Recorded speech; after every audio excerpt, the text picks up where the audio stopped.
Hola, ¿qué tal? Muy buenas tardes. Les damos la más cordial bienvenida a este espacio de noticias corte informativo, hoy que es viernes 27 de octubre de 2023. Soy Lorena Sánchez Cabrera y en los próximos minutos tendré el gusto de presentarle la información más reciente del Poder Judicial de la Federación. Saludo con gusto a mi compañera Nidia Díaz en la interpretación en lengua de señas mexicana. Hola, Nidia. Y es así como iniciamos.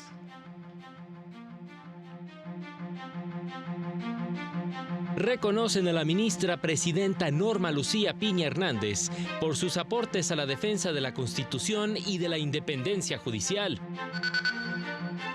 Autoridades obligadas a garantizar la participación ciudadana y el acceso a información medioambiental, determinó la primera sala. En distintas sedes del Poder Judicial de la Federación, trabajadores se mantienen en paro en defensa de sus derechos laborales y prestaciones.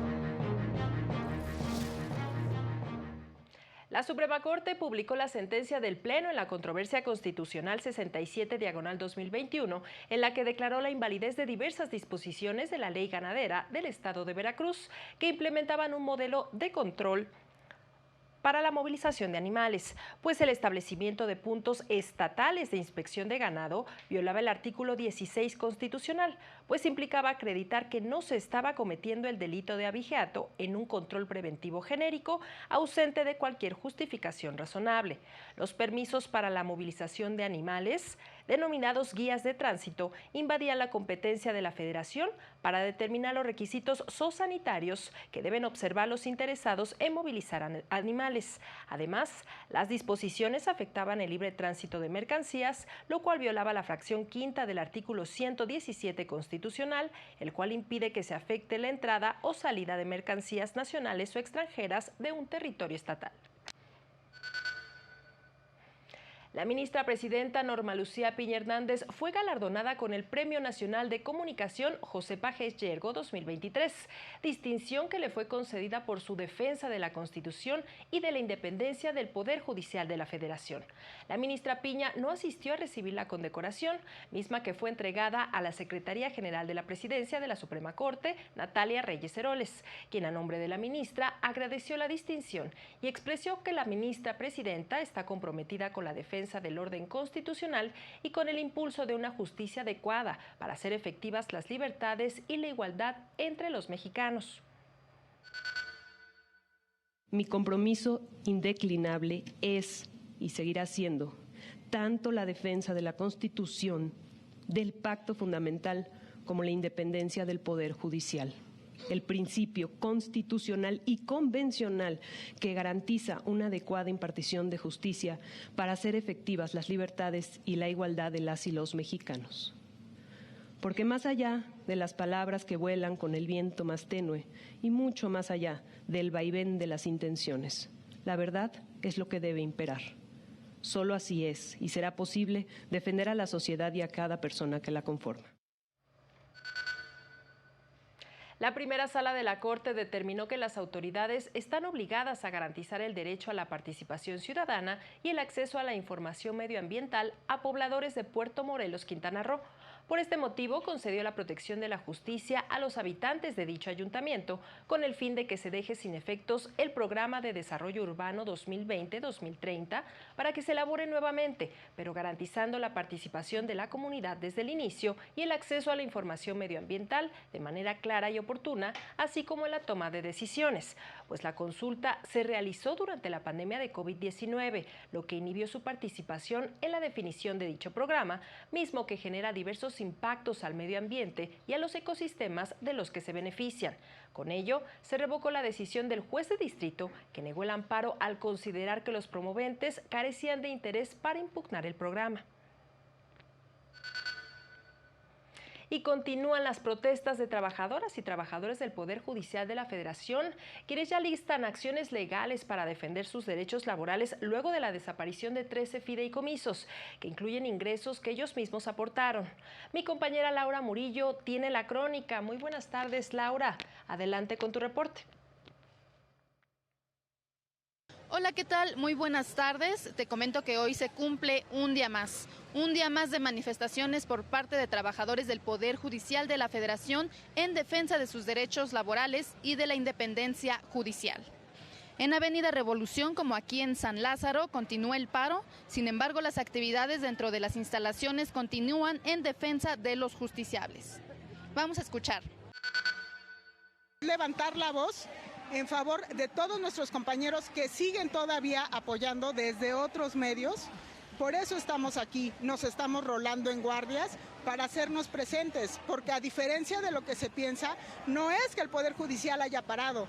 Tal vez algunos estamos aquí manifestándonos, pero otros están allá adentro todavía sacando el trabajo a favor de los justiciables. El Poder Judicial no para. Además, de manera simbólica, colocaron una venda en los ojos blanca mientras entonaban el himno nacional.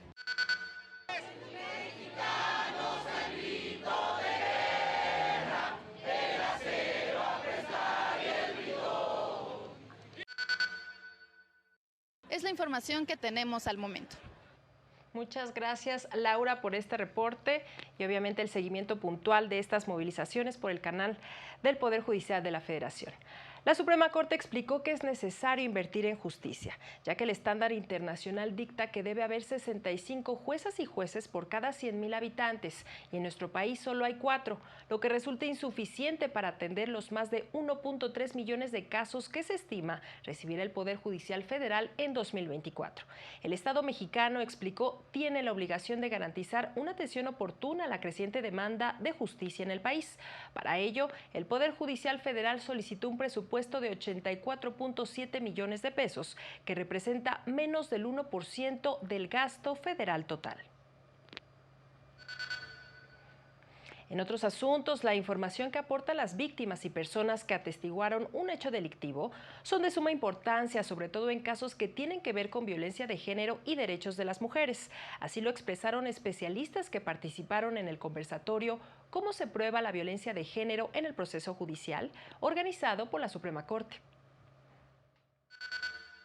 En cualquier caso, cuando intervenimos para obtener y valorar con posterioridad la prueba testifical, deberíamos hacerlo siempre desde un punto de vista no patológico, en el sentido de que el funcionamiento cognitivo de los testigos y de las víctimas es un funcionamiento normal. O es común que no denuncien en un primer momento por el estigma que esto puede acarrear. Y eso no significa de ninguna manera que se le vaya a restar o que se le deba restar este valor a la denuncia que realizan las víctimas. El asesor jurídico Arturo de Jesús Sandoval Torres logró la exención del pago de derechos en 2 procedimientos de regularización migratoria, lo que permitió ahorrar a cada una de las familias beneficiadas de origen centroamericano 30,000 pesos. El asesor jurídico adscrito a la delegación Yucatán interpuso un amparo que benefició a un infante con discapacidad física e intelectual, a su padre que gana el salario mínimo y a su madre que se dedica a su cuidado y al trabajo del hogar. Al concederse la protección de la justicia, el Instituto Nacional de Migración les expidió 3 tarjetas de residencia, lo que le permite recibir beneficios como atención médica. En el segundo caso ya no fue necesario interponer amparo. La mujer solo presentó los documentos del fallecimiento de su esposo, quien se encargaba de los gastos de la familia integrada por la mujer y 2 niños. El Instituto de Migración aceptó el estudio socioeconómico que presentó la trabajadora social de la Defensoría Pública, que demostraba la precariedad económica y situación de vulnerabilidad de la familia. Migración expidió las tarjetas de residencia permanente, lo que le permite a la mujer tener empleo formal y a los hijos iniciar su educación básica. Son 2:09 p.m, momento de hacer una pausa, pero regresamos con más noticias. Estamos en Corte Informativo.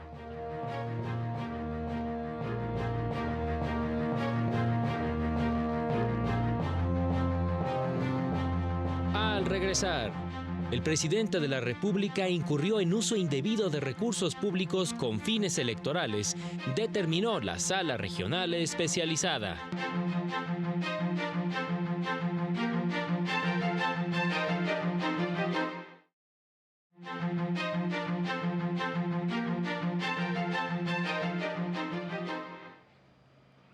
Gracias por continuar con nosotros. Seguimos con la información. La Sala Regional Especializada del Tribunal Electoral determinó que el presidente Andrés Manuel López Obrador incurrió en uso indebido de recursos públicos y vulneró los principios de imparcialidad, neutralidad y equidad. pues en la conferencia matutina del pasado 19 de abril llamó a votar por los partidos afines al movimiento que integra en las elecciones de 2024 para que obtenga mayoría calificada en ambas cámaras del Congreso. La frase no puede entenderse como un ejercicio de comunicación institucional como el que debe observarse en las conferencias de prensa de una persona del servicio público. Se propone dar vista al órgano interno de control señalado en la sentencia e inscribir a las personas en ella indicadas en el catálogo de personas sancionadas. Por su parte, la Sala Regional Guadalajara revocó la sentencia del Tribunal Electoral de Sonora que acreditaba violencia política de género por parte del presidente municipal de Imuris en perjuicio de una regidora del ayuntamiento y ordenó reponer el procedimiento. Sin entrar al fondo del asunto, la y los magistrados señalaron que no se respetó el debido proceso, pues desde que el procedimiento sancionador inició en el Instituto Electoral Local, no se informó adecuadamente al denunciado las modalidades por las que se realizarían las investigaciones. Se considera fundado el agravio relacionado con el indebido sustento de la resolución reclamada, pues se estima incorrecto que el tribunal tuviera por acreditada una infracción respecto de la cual no se informó adecuadamente al denunciado al momento del emplazamiento al procedimiento sancionador.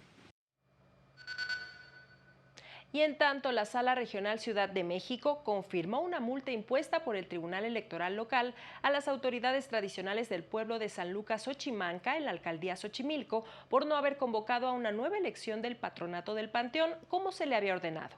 El Pleno determinó que esta medida de apremio constituye una alternativa necesaria para impulsar el cumplimiento de la sentencia y así proteger el derecho de la comunidad del pueblo originario a elegir la integración de sus representantes. Respecto a las alegaciones de la parte actora en el sentido de que no le corresponde realizar la convocatoria ordenada y que realizar tal acción podría implicar un riesgo para la comunidad, se explica que el Tribunal Local realizó diversos requerimientos para poder determinar si la convocatoria debía ser hecha por alguna otra persona, sin que ello se advierta de las respuestas que obtuvo.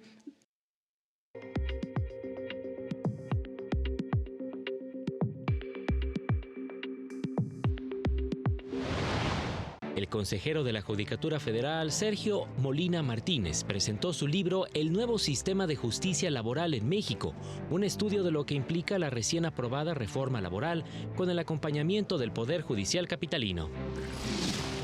El Tribunal Laboral del Poder Judicial de Baja California celebró su primera audiencia virtual en Tijuana. Con ayuda de las nuevas tecnologías, atenderá con mayor prontitud las audiencias y procesos en la materia. La casa certificadora American Trust mantuvo la certificación en la norma internacional ISO 9001-2015 para los órganos jurisdiccionales y administrativos del Poder Judicial de Guanajuato, que asegura la calidad en su servicio.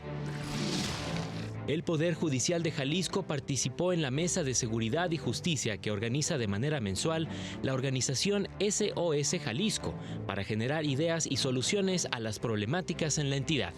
Para el canal del Poder Judicial de la Federación, Jesús Daza. Diversas organizaciones de la sociedad civil advirtieron al Comité de Naciones Unidas para la Eliminación de la Discriminación contra la Mujer, CEDAW, sobre retrocesos en la protección a mujeres y niñas en contextos de movilidad que atraviesa nuestro país. Esto debido al avance de la militarización. Indicaron que la incorporación de perfiles militares en los puestos de mando del Instituto Nacional de Migración, así como la presencia de la Guardia Nacional, generaron escenarios de riesgo de violencia física, sexual, psicológica e institucional. Además, el enfoque de contención y criminalización de la migración, señalan, duplicó las detenciones de mujeres migrantes entre 2018 y 2022. En otros asuntos, la Escuela Federal de Formación Judicial pondrá en marcha a partir de este lunes 30 de octubre el programa Poder Judicial Federal, Carrera Judicial y Retos para Juristas en Formación. Está dirigido a estudiantes de Derecho que quieran conocer más la administración de justicia en México. Los interesados se pueden inscribir solo con su CURP. En el programa se abordarán temas relacionados con la inteligencia artificial, uso del semanario judicial, el impacto de la labor del Poder Judicial en la sociedad, qué hace un defensor público, los desafíos de las y los jueces y mujeres líderes en el Poder Judicial, paridad y justicia con perspectiva de género, entre otros temas. Las y los conferencistas serán especialistas, juzgadores federales, consejeros de la Judicatura Federal, la directora de la Defensoría Pública Federal y servidores públicos de la Suprema Corte, entre otros. Es así como llegamos al final de este espacio, como siempre agradeciendo su compañía e invitándole a mantenerse aquí en la señal del canal del Poder Judicial de la Federación. Siga a las 19:30 horas nuestro avance informativo y a las 20:30 el noticiario nocturno. También este sábado le invitamos a sintonizar a las 18:30 horas Semanario Judicial, resumen de noticias del Poder Judicial de la Federación con su repetición el domingo a las 10:30 de la mañana. Soy Lorena Sánchez Cabrera y a nombre de todo este equipo que hace posible este espacio le deseamos que tenga un excelente fin de semana. Hasta pronto.